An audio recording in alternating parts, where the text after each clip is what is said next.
Bonjour, je suis Julia Lelu, chef de projet SIG et Data au sein du département d'Ille-et-Vilaine. Je travaille pour le service ingénierie applicative au sein de la direction des systèmes numériques.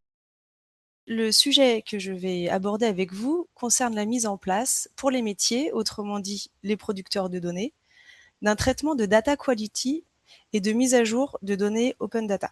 Avant de vous parler de solutions techniques et de vous présenter les traitements FME mis en place, je vais vous présenter le cadre dans lequel s'inscrit ce projet, à savoir l'open data au sein du département d'Ille-et-Vilaine.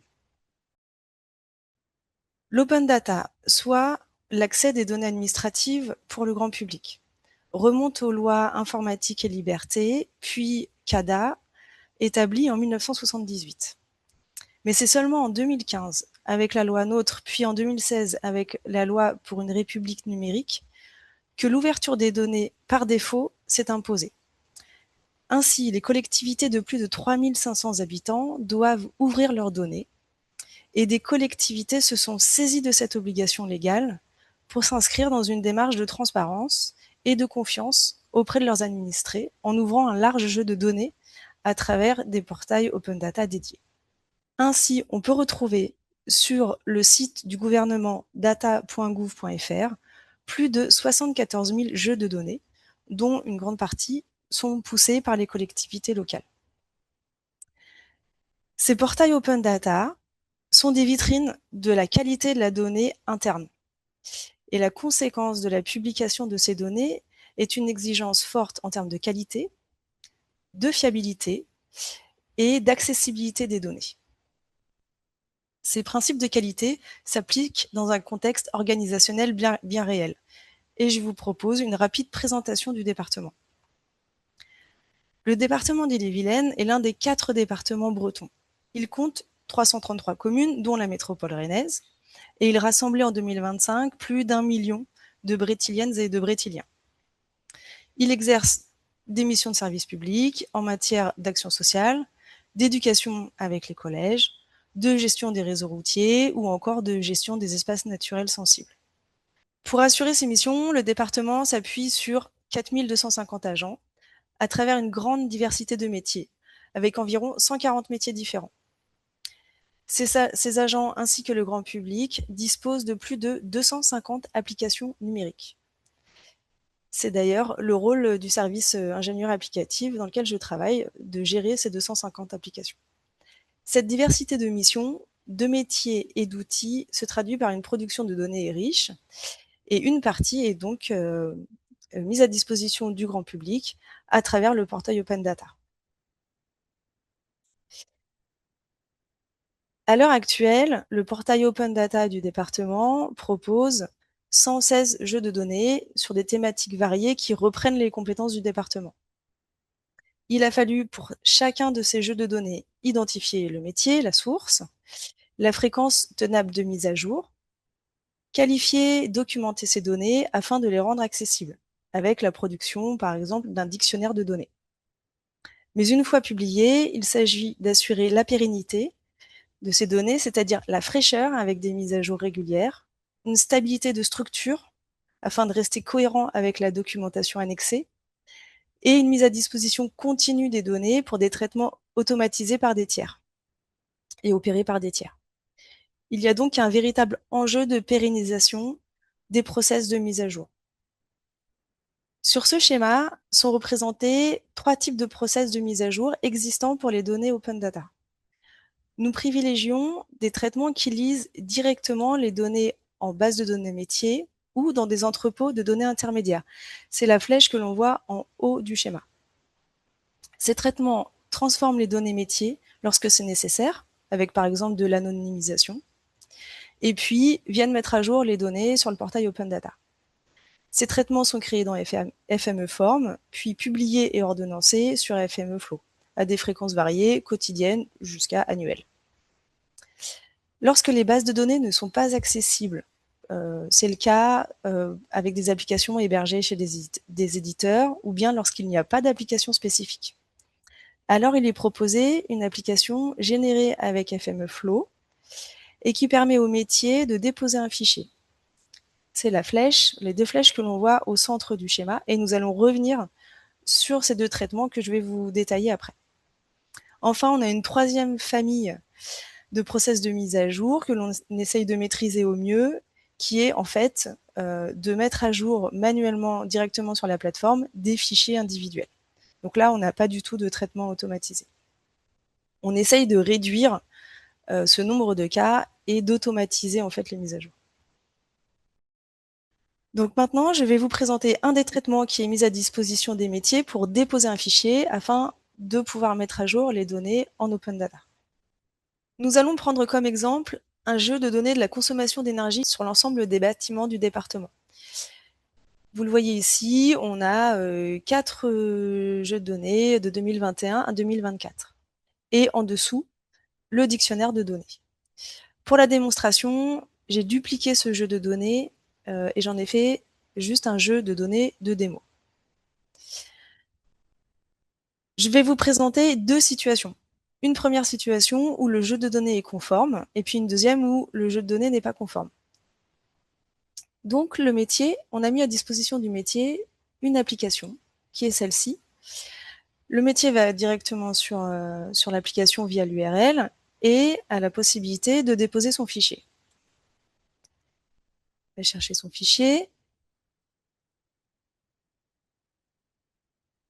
et il déclenche le traitement.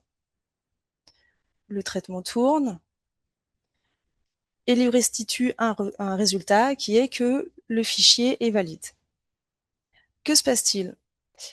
Si je vais sur FME Server et que je vais dans les Files and Connections et les ressources,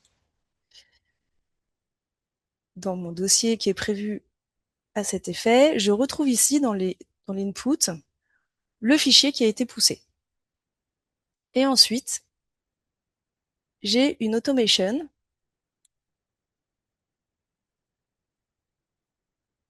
qui vient scruter ce fichier, ce dossier, toutes les 5 minutes. Alors là, pour la démonstration, je l'ai passé à toutes les minutes.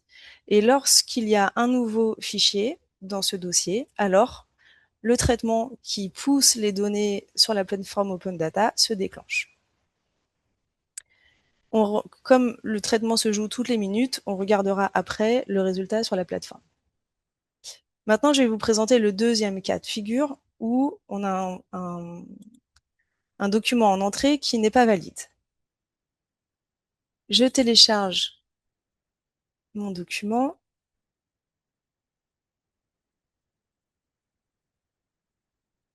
Je lance le traitement.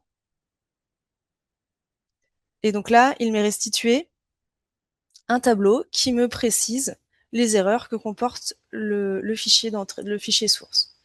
Donc là, par exemple, j'ai dans la colonne code un type d'erreur qui est une erreur de données parce que cette colonne est obligatoire, ce champ est obligatoire et je dois avoir une valeur ou plusieurs manquantes. Sur la colonne code postal, j'ai également une erreur de données et la donnée ne correspond pas à un code postal.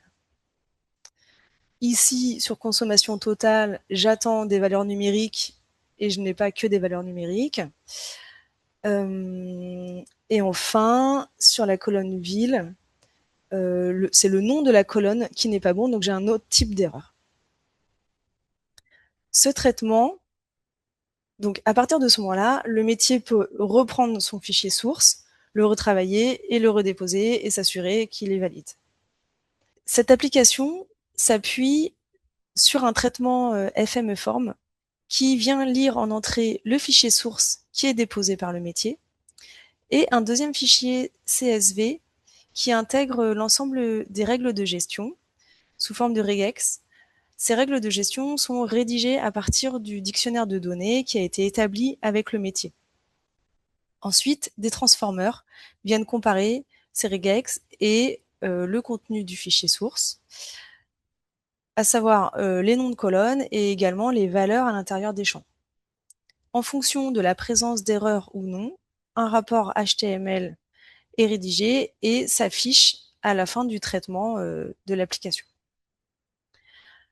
Le traitement a été construit de cette façon, avec donc ce fichier CSV en entrée avec les règles de gestion, afin de nous permettre de pouvoir dupliquer facilement ce traitement et pouvoir l'appliquer à différents jeux de données.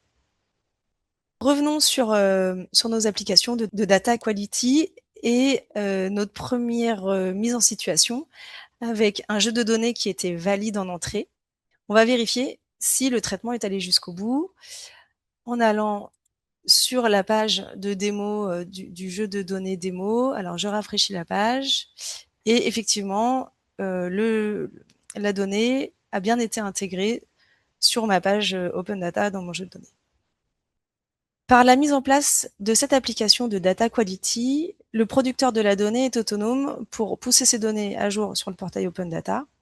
Il peut, à son rythme, corriger le fichier source.